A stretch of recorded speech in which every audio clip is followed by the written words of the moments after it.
Baik, selamat malam semuanya. Perkenalkan nama saya Yesafat Melvin Menenggolan.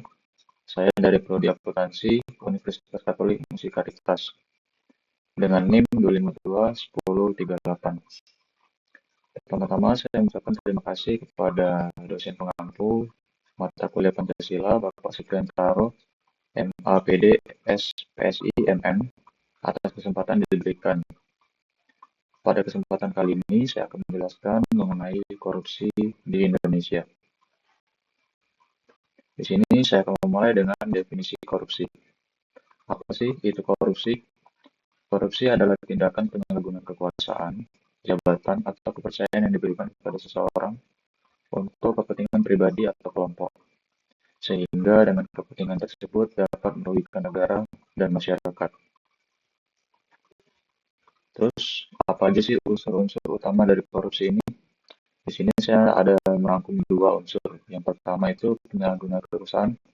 Seseorang menggunakan jabatan atau wewenangnya tidak sesuai dengan aturan dan amanah yang berlaku. Yang kedua itu unsur untuk kepentingan pribadi atau kelompok.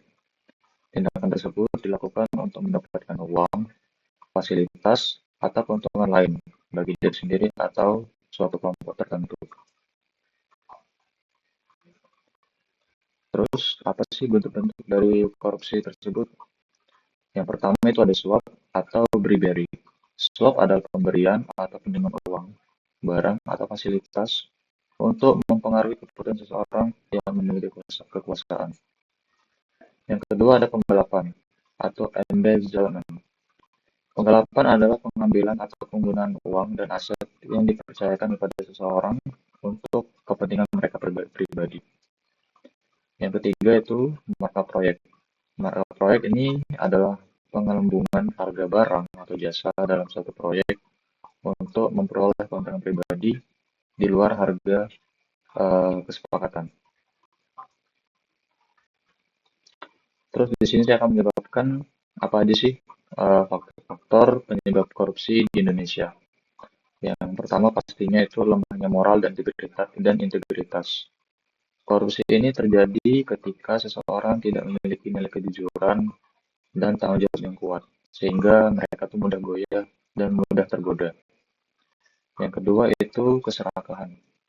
Keserakahan itu adalah keinginan yang terus ingin memiliki lebih, meskipun kebutuhannya sebenarnya sudah tercukupi. Yang ketiga itu penegakan hukum yang lemah. Seperti yang kita ketahui di Indonesia, penegakan hukum terutama untuk para koruptor itu masih sangat tabu dan masih sangat ringan. Sehingga ini membuat para pelaku itu tidak jera untuk melakukan tindakan korupsi. Terus apa sih dampak korupsi bagi masyarakat Indonesia? Tentunya korupsi ini menimbulkan banyak dampak yang sangat luas dan merugikan berbagai pihak, terutama masyarakat. Yang pertama pastinya itu kerugian negara. Korupsi ini menyebabkan hilangnya uang dan aset negara yang seharusnya digunakan untuk kepentingan rakyat. Yang kedua itu pembangunan terhambat. Korupsi menghambat proses pembangunan karena anggaran proyek tidak digunakan sesuai dengan perencanaan. Yang ketiga itu kemiskinan meningkat. Tentu saja korupsi ini bisa memperparah kemiskinan karena masyarakat itu tidak sampai kepada yang membutuhkan. Dan yang terakhir itu hilangnya kepercayaan publik. Korupsi ini juga menyebabkan masyarakat kehilangan kepercayaan terhadap pemerintah dan lembaga negara. Terlebih sekarang di Indonesia itu banyak sekali pejabat-pejabat dan lembaga negara yang di dalamnya itu banyak terjerat kasus korupsi sehingga masyarakat itu sekarang sudah hilang kepercayaannya. Nah, berikut saya akan menjelaskan merangkum contoh kasus korupsi yang terbesar di Indonesia. Yang pertama itu ada kasus korupsi BLBI atau Bantuan Likuiditas Bank Indonesia. Korupsi ini disebut sebagai salah satu korupsi terbesar sepanjang sejarah Indonesia. Pelakunya itu pengusaha besar dan oknum pejabat yang terjadi pada masa krisis moneter tahun 1998. Ringkasan kasusnya itu, dana BLBI yang seharusnya digunakan untuk menyelamatkan perbankan nasional justru disalahgunakan oleh penerima bantuan dan tidak dikembalikan sesuai dengan ketentuan yang berlaku. Yang kedua itu ada kasus korupsi EKTP. Kasus korupsi EKTP ini termasuk kasus proyek teknologi terbesar di Indonesia. Pelaku dari kasus korupsi EKTP ini ada pejabat tinggi negara dan ada juga anggota DPR. Ringkasan kasusnya itu proyek pengadaan KTP elektronik dimanipulasi melalui markup anggaran dan suap sehingga dana proyek bocor ke berbagai pihak. Dan yang terakhir, kasus korupsi terbesar di Indonesia itu ada kasus korupsi PT Jiwasraya. Korupsi besar di sektor keuangan dan asuransi negara. Pelakunya sendiri itu terdiri dari direksi PT Jiwasraya dan berbagai pihak terkait. Ringkasannya itu dana nasabah diinvestasikan secara tidak sehat dan penuh rekayasa demi keuntungan mereka pribadi. Lalu upaya apa saja sih yang harus dilakukan untuk memberantas korupsi? Di sini ada empat. Yang pertama ada peran KPK dan penegak hukum. Tentunya ini bersifat mutlak. KPK harus bertindak tegas kepada seluruh pelaku korupsi, terutama para pejabat. Yang kedua itu ada transparansi dan akuntabilitas. Yang ketiga itu pendidikan anti korupsi dan yang keempat itu peran masyarakat. Tentu keempat peran ini sangat penting untuk kita sama-sama memberantas adanya korupsi di Indonesia.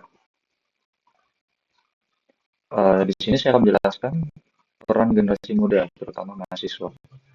Kita sebagai mahasiswa atau generasi muda itu sangat penting dalam mencegah korupsi. Yang pertama, untuk mencegah korupsi, kita sebagai mahasiswa itu adalah menanamkan nilai kejujuran dalam kehidupan kita sehari-hari.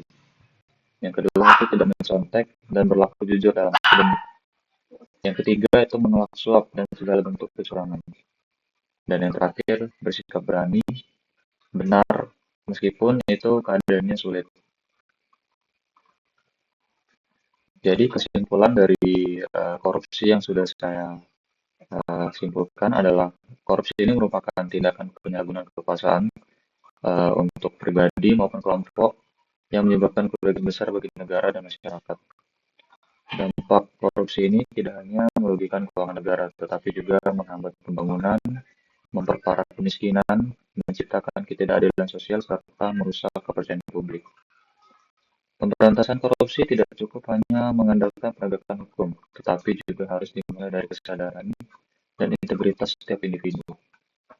Tentunya dengan kita menanamkan nilai kejujuran, tanggung jawab, dan keberanian bersikap dan benar, khususnya di kalangan generasi muda, budaya korupsi dapat dicegah sejak dini. Tentunya integritas adalah kunci utama untuk mewujudkan Indonesia yang adil, bersih, dan sejahtera. Ya, demikian materi saya terkait kasus korupsi. Terima kasih untuk waktu dan saya berterima kasih juga untuk Pak Supri yang sudah memberikan kesempatan saya untuk menjelaskan materi ini. Sekian dan semoga materi yang saya berikan ini bermanfaat untuk kita semua. Terima kasih.